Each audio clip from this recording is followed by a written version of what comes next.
SEO This Week. Hey everyone, welcome to another episode of SEO This Week. We are going to be looking at the Google updates, some prompts ideas, some tools, and answering your SEO questions. All this and more coming up on this week's episode.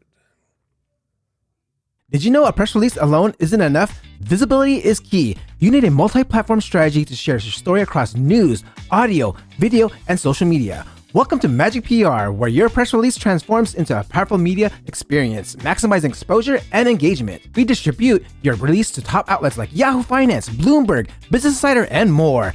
Plus, your release is SEO optimized, ensuring better search rankings. But we don't stop there. We turn your press release into a podcast, distributing it across 25 platforms like Spotify, Apple Podcasts, and SoundCloud. Then, we create a social media content for Facebook, X, and Instagram, and even transform your story into a video press release for YouTube and top media sites.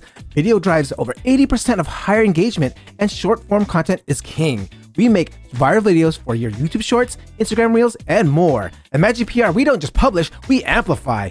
Get your press release seen, heard, and shared everywhere. Visit magicpr.com today and take your brand to the next level. Back to you, Clint. Alrighty, let's dig into it. So first, Google announced on the 13th that they started another core update, the March 2025 core update. As with all core updates, there's plenty of speculation, ideas, guesses, and wonderings of what the update is going after. But the fact of the matter is no one has any damn clue just yet. Even I am kind of in the dark on this one. I didn't run any core reports in advance of this update. I have a few, but I don't know if it'll be enough to make it significant. Hey, this is what happened.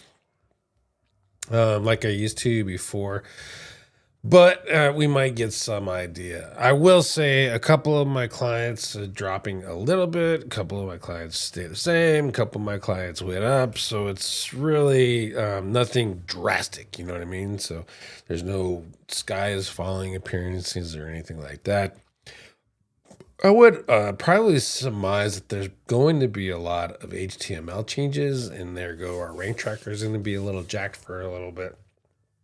So don't do anything drastic. Don't see major drops and decide to change your website or any madness like that. Just leave it alone. Let it sit for another week or so, and then go from there. This is only the 17th. This started on the 13th, so it's way too early to make any decisions or guesses of what's changed or what hasn't, all just yet. So hold on tight. Next is AI has a citation problem. So here's the idea of this, and I think I've talked on this before, is chatbots, generally, they're just not really good at saying, this is where I got that information from, and articulating it properly. And finally, we have a study that kind of illustrates that. The generative search tools often confident and wrong in the study. So what that's saying is, based off of the parameters of what they got, they gave these parameters to this set of AI systems, and for the most part, they all got it wrong. Now, Perplexity was the most accurate, Perplexity and Perplexity Pro, but they have real-time access to the internet where the rest of these don't. So when the rest of these don't have real-time access to the internet turned on, they generate, figure that, they generate wrong answers, and they generate summations and ideas that are not true. And then they will rather than say, oh, we don't know, they just generate it. They make it up, hence generative AI. So this study kind of supports that idea. And so if you're doing a lot of citation stuff, obviously, if you're using any AI, you want to verify the facts that is presenting to you. Actually, you want to verify the statements that is presenting to you as fact. And your best bet is probably to start off with the Perplexity Pro based off of this information to get closer to the truth or to the actual facts in the beginning. I would expect that as things like deep research in all of these different AI systems becomes better and more proficient, more real time, that it'll be able to do citations a lot better. But for now, they're a bunch of liar faces, and so you need to treat them as such when creating citations or looking at citations or wondering if your website's being cited. Clearly, the study shows that no, you're not. Not even close. Gary Illyes has notified us. Hold on. I don't know, my throat is itchy. Gary Illyes has notified us that the IP ranges that Googlebot is using, they were updated weekly, and now they're going to be updated daily. So if you have tools that look at the Googlebot and verify Googlebot, etc., you need to update your list. To do that, you just click on this link right here, and then it'll send you to this page, which I've shown before. You scroll all the way down here, and then you'll see the list of Google IP addresses in this JSON.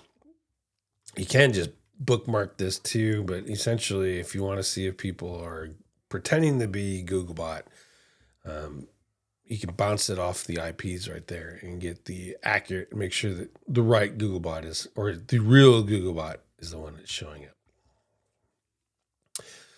Date published and date updated. So there's been this is a study, I would argue is probably just like a single use case study, but essentially they published your articles on said date, and then they updated the articles on said date, and then they kept both the date published and the date updated on the search results or on their page, and the search results continue to show the date published date, not the date updated date. And because that content date that Google pulled, the date published, off of the page shows up in the SERPs, it is therefore reducing their CTR rate because it is older content. So you write something in 2023, and then in 2025, someone will look at it and go, oh, that's might be old. I mean, look at something else, which makes a lot of sense.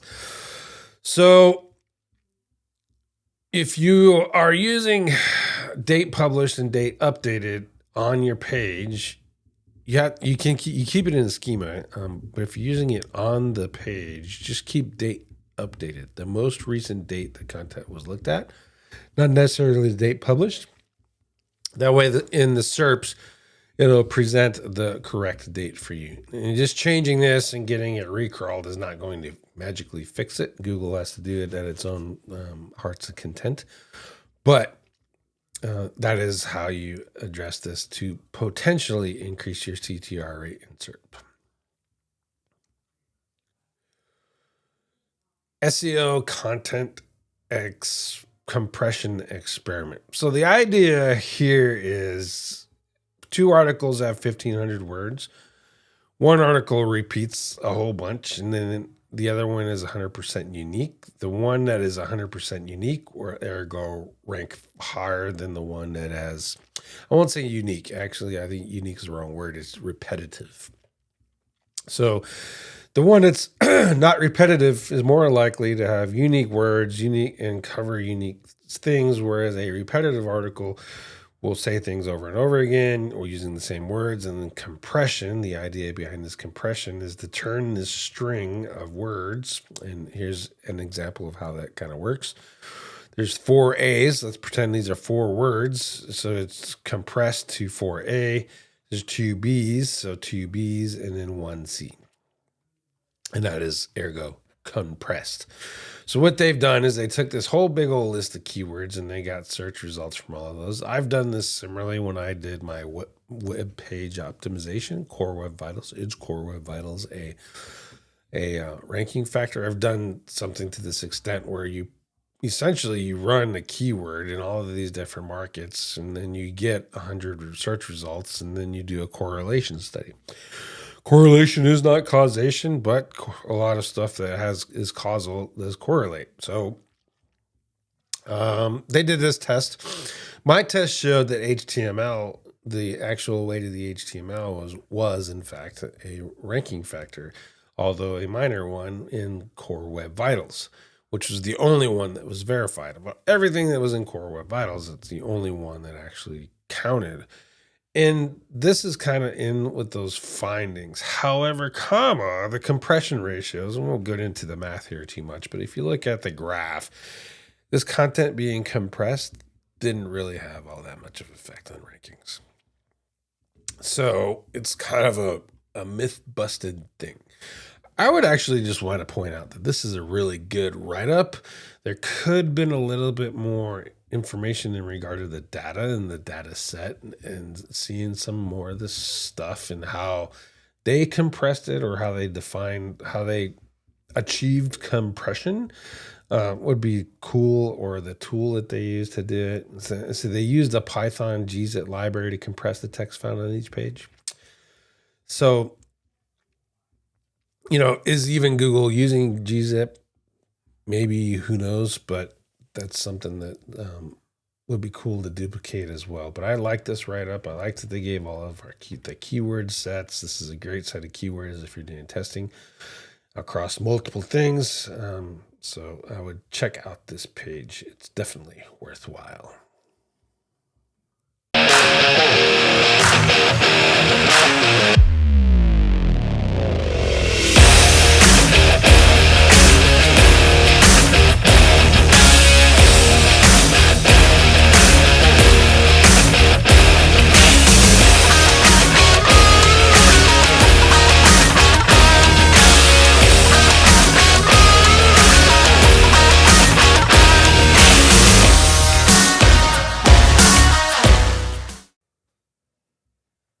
All right, next we have an update to the Google structured data for products and offers in the merchant listing. So you need to address that.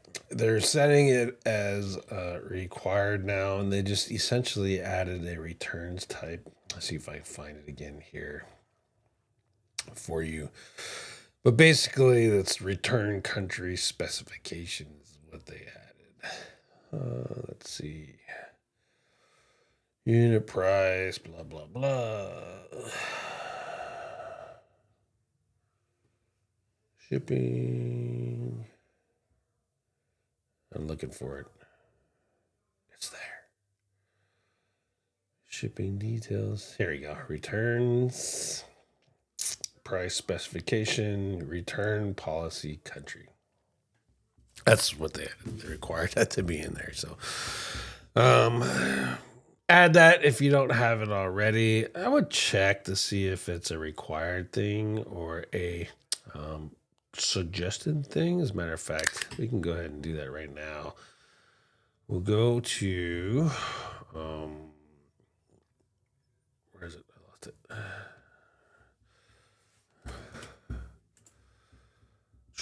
Drop in the code, and then I'll delete it.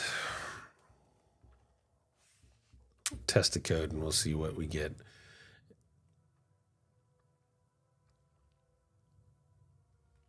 Non-critical, so they're not making it be there just yet, but it is a change in the documentation. So why not set it if you have the opportunity? Do it now in case they do set in their systems to make it critical. But right now, no big deal. Just know that has changed for you. Exact search result data sent to Google AI. What this is a lot of techno nerd, but there's a prompt that Dejan created, and you can get it Google's AI to spit out what the Google search API is giving Google AI, and it looks sort of like.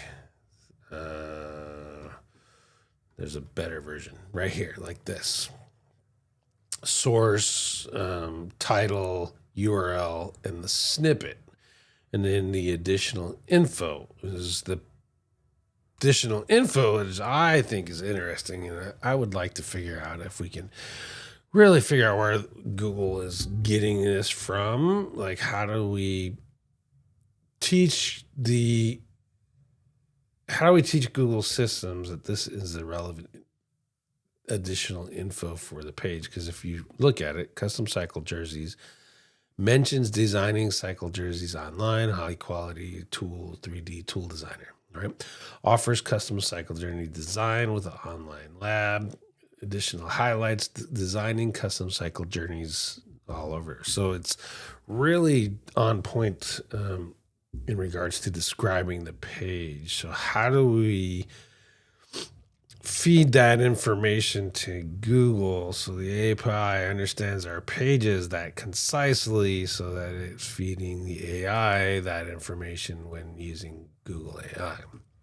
Now, we've already gone over a story where the AIs are a little iffy in regards to realism, facts, and citations, but still, this is one step forward. So I would check this out.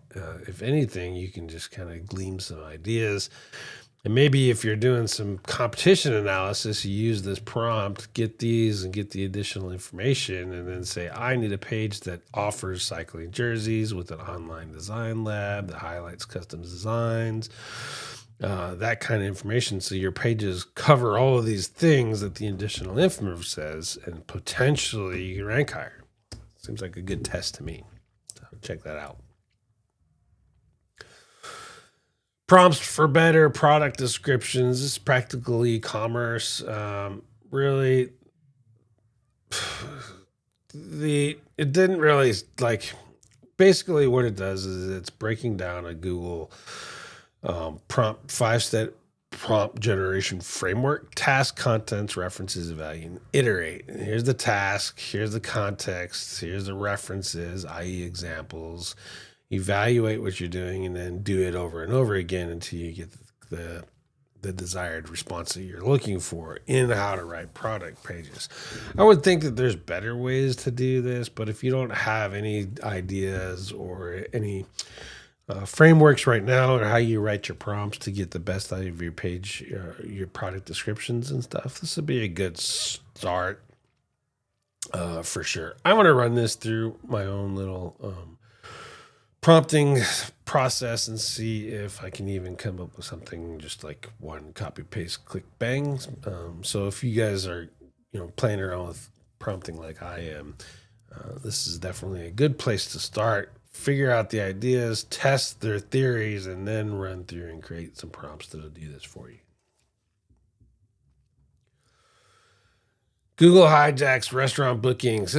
This was not really this is more of a heads up, especially if you're in the online reservations, you're using online reservations in your Google Maps. There's an open table booking integration in that people are using. Well, Google is taking over that open table integration and using the Google Assistant to call you. Since the number doesn't go anywhere, it just calls over and over again. And then what ends up happening is your potential customers are told that there's no reservations available to you because this whole system doesn't work. There's been people have tried to turn it off, but it just saying, hey, we're not accepting reservations anymore, versus going back to the open table booking link. So if you have a restaurant and you have restaurant clients and you're not getting some phone calls, you might want to check it out. Or open table bookings, you might want to check it out and see if Google has voluntold you to do this and broke your online reservations.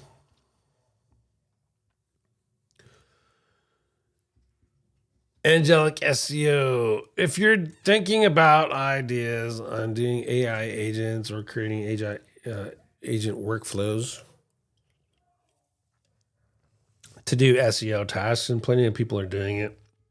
I mean, you can do make.com, NAN, or Sheets, or plenty of other tools, etc., that help you through this process. This is just basically a decent article and, kind of thinking your way through creating your own. And in this case, it's really about the ideation of the ideas and what you want to do in the beginning. It just kind of just walks you through this guy's process of it. I thought it was pretty interesting.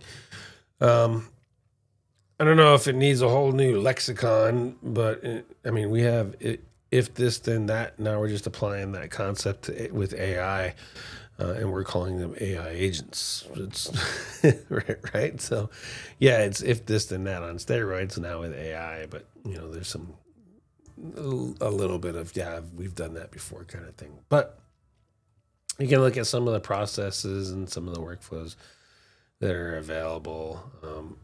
This one's highlighting a Moz thing. It looks like, I'm not entirely sure what he's using, but setting all this up and kind of getting some code or your content written or etc. It seems like an easy, logical use for AI agents to make your life just a little bit easier with the current technology that we have.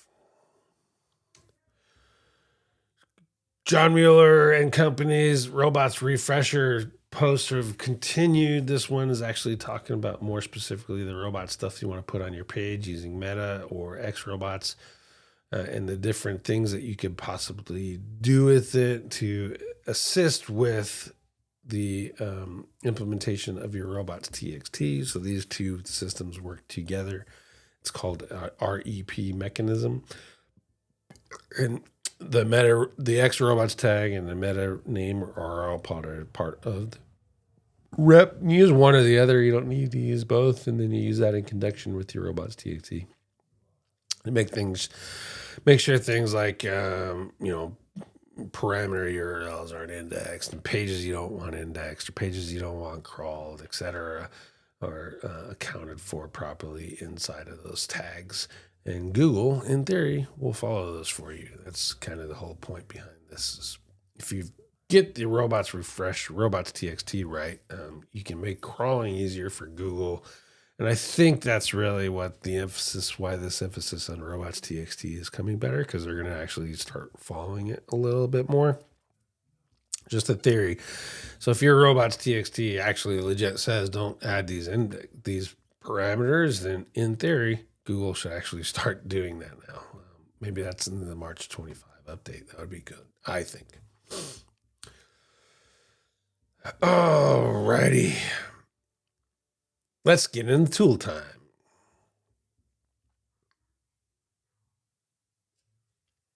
Okay, first tool is FetchFox.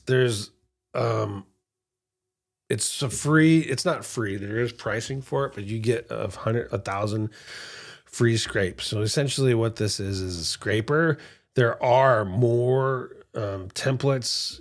I just picked the Google Maps one because it's related to me. Like, here's the data format is pretty similar to what I get out of Lee Kahuna, as a matter of fact, which I like, or Outscraper. And then it just goes through the whole process here, and you fill out all these boxes, and then bam, fire away. So this is a really cool tool. $3 for 1,000 data points. I guess 1,000 maps scraped. That's not too bad, actually. So check out FetchFox. GSC Unleashed is a new Google Chrome extension on the wild, and it's supposed to actually help you get daily or even hourly, supposedly, data out of Search Console and kind of see what the hell is going on with your page instead of just the last 24 hours. You're supposed to get more current information. So check that out. I'm still playing with it. You see, it doesn't have a whole lot of users, but it's still an interesting tool nonetheless. And hey, if it doesn't work, you just delete it out of your Chrome and you're done. OpenAI has an extension that actually connects to your editors. So if you're using Cursor or VS Code, you go to this URL and you can install. Here's the one for Cursor. It's the one that I use. Essentially, what it means is you can fire up Cursor and then you fire up ChatGPT and you can connect the two. So you start over here in Cursor and you're doing something, and then you can come over here in ChatGPT and ask questions. And those two are integrated now, and you can get better code help from ChatGPT, pull it into your Cursor.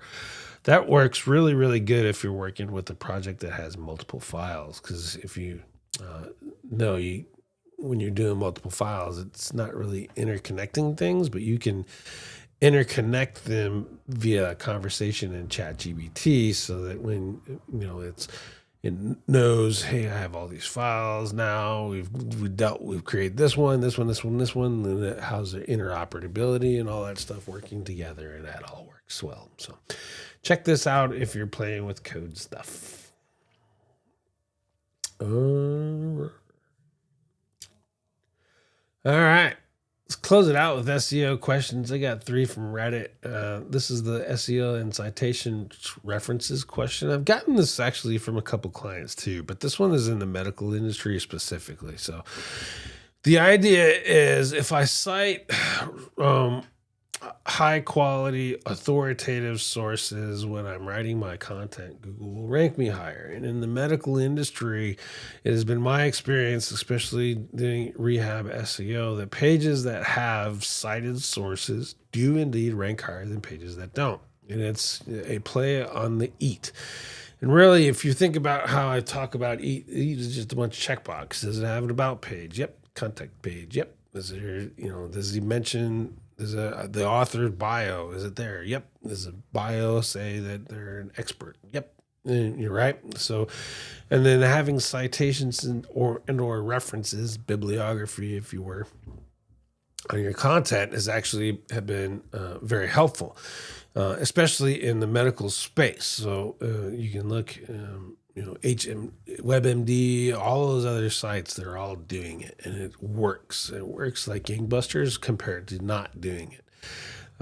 So I would suggest that if you're in the medical industry or you're in maybe a legal industry or one of those ones, and you're having a little bit of trouble kind of gaining traction otherwise on pages that are otherwise well optimized, do references, make a bibliography at the bottom of your article, and then add citations inside of your schema and see what happens. I think you'd be pleasantly surprised that they start ranking a little bit more, a little better. And then also, in the ops case, he's Canadian. He wants to know, can he reference US-based sources? Yes, because medicine is medicine and studies are studies worldwide. So US studies can cite Indian doctors can cite US doctors, Canadian doctors can cite Australian doctors, and everyone can cite the French.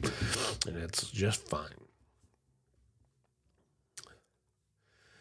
Do you guys use rich snippets? Does it really help to click-through rate? So rich snippets, people also ask, featured snippet, videos, images, all of those things all qualify as rich snippets. And if you can get them, and they potentially help improve your click-through rate, then yes, you should be leveraging those. You do that through the use of schema for the most part in all of those. I will point out that there's a bot inside of here that's saying that meta descriptions are rich snippets. And supposedly this guy is a moderator, but he's a total toolbox. So if you're inside of here and you hear this, you're reading this web linker thing, guy or whoever it is, make sure you call him out for being a dumbass and offering the absolute worst advice in SEO, as far as I'm concerned. All right. Is there a way to force help Google pull images from article instead of the first page it crawls? So basically what this guy's running into is his blog posts have featured images on them. And those featured images are being used on the blog role page. So domain.com/blog is typically the blog role page, and they're finding the images there. And then when they index the image, they are linking back to the actual blog page, not the blog post that it's on. So there is no way to actually direct that. It's usually wherever it's found first is kind of where it's going to go. So how do you head that off is you make sure Google finds it there first, there being in the original article. And you do that by getting a process of indexing done as quickly as possible. One, you want to get your image schema on there if you've got time. Generally, even I'll tell you, I have ChatGPT write my image schema, and even still, I don't do it all most of the time right away. But you can get the image schema, do that, and then submit your page directly to URL submit right after publishing in the URL inspection tool and search console. So Google knows that that's the first time they've seen that image on that URL. Not only will it see your featured image, but it'll see all the other images inside of there. And then you just have to do some basic image SEO techniques, keywords in the title, keywords in the alt tags, keywords in the URLs for the image, which generally come out of the file name, that kind of stuff. You set that, and it'll increase your likelihood of your image getting indexed. If it's not related to anything, like if Google Vision looks at it and just doesn't see the story that's tied to the article, don't be surprised if they don't index it. Like I use a lot of artsy stuff on Digital Ear. I'll kind of show you what I'm talking about here. We'll go to the blog. Here's the latest one I did. Like this has SEO in it, so it might rank for SEO, but it's probably not going to be ranked for what is SEO. Here's SEO. It'll see those. Maybe it'll see keyword, and it'll see computers, and that kind of stuff. But this one is so general, it's just people and graphs. So it's not really going to be ranking for anything much. This may rank for backlink, not necessarily SEO or off-page SEO, right?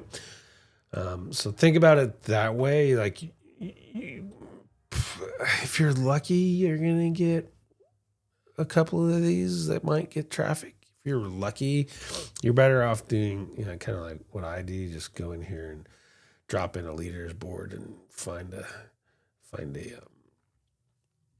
a board to save it in, and boom, there you go. Now you have backlink, and you might get some Pinterest traffic out of it, which would be much better, in my opinion, or faster than trying to SEO optimize all your images and get it that way. Because let's be honest, unless you're looking at an infographic type of thing, generally you're not going to be looking at this image and going, ooh, let me go click that website, it's going to be awesome. No, it's just it's an image to support the content.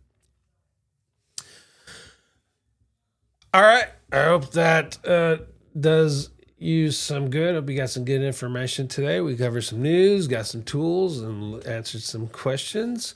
Got to see a couple of my fancy ads. Check out Magic PR. Thank them for sponsoring, and check out SEO Spring Training in May. I will see you there. My wife and I are coming.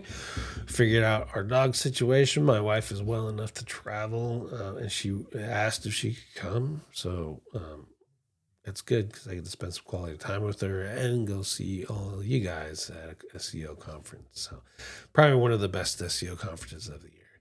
And with that, see you next week.